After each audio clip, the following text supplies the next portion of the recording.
les Britanniques ont été surpris, mi-janvier, d'apprendre l'hospitalisation de Kate Middleton dans le cadre d'une opération programmée de l'abdomen. Peu après, le palais de Buckingham a fait savoir que le roi Charles III subirait prochainement, à son tour, une intervention chirurgicale. En cause, une hypertrophie bénigne de la prostate. Le papa des princes William et Harry, qui est entré vendredi 26 janvier à la London Clinic, compte y rester seulement 2 jours. Par ailleurs, le monarque a fait part de son intention de reprendre ses engagements début février. Au plus tard, le souverain semble déterminé à travailler pendant sa convalescence, même s'il est possible qu'il soit alité, comme là. C'en est fait l'écho. Dans le cadre de l'hospitalisation de Charles III, son épouse, Camilla, a provoqué la surprise en rompant le protocole, rapporte le Daily Express. Vendredi matin, la maman de Thomas et de Laura a accompagné son mari à l'hôpital. Une décision qualifiée de très inhabituelle par des spécialistes de la firme. En effet, lorsque des membres de la famille royale sont hospitalisés, il n'est pas courant qu'ils viennent accompagnés de leur conjoint. De manière générale, ils s'y rendent seuls, éclaire le tabloïd.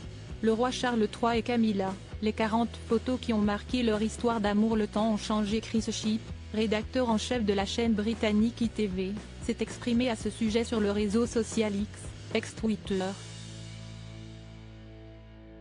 La reine Camilla est allée à l'hôpital avec le roi Charles. Bien que cela puisse sembler normal pour la plupart des familles, il est très inhabituel qu'un membre de la famille royale accompagne ainsi son conjoint, a-t-il confirmé vendredi 26 janvier.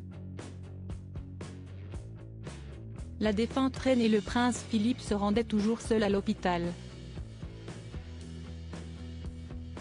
Une observation qui suggère que le fils d'Elisabeth II aborde ses soucis de santé avec une approche moderne, qui détonne si l'on se réfère aux habitudes en vogue pendant le règne de sa défunte mère. En effet, par le passé, la firme n'était pas aussi transparente sur la santé de ses membres. Tout au long de sa vie, l'épouse du prince Philip Mountbatten n'a jamais communiqué clairement à ce sujet. Même lorsqu'il lui arrivait d'être hospitalisé, aucune indication claire n'était divulguée concernant cette prise en charge médicale. Il en était de même pour sa sœur, la princesse Margaret, comme s'en est récemment souvenu Le Point. La santé de cette dernière était un véritable secret d'État. Les temps ont donc changé.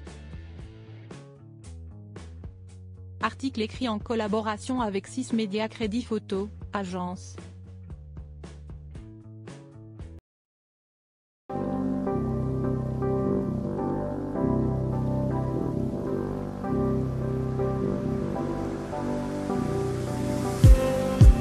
Just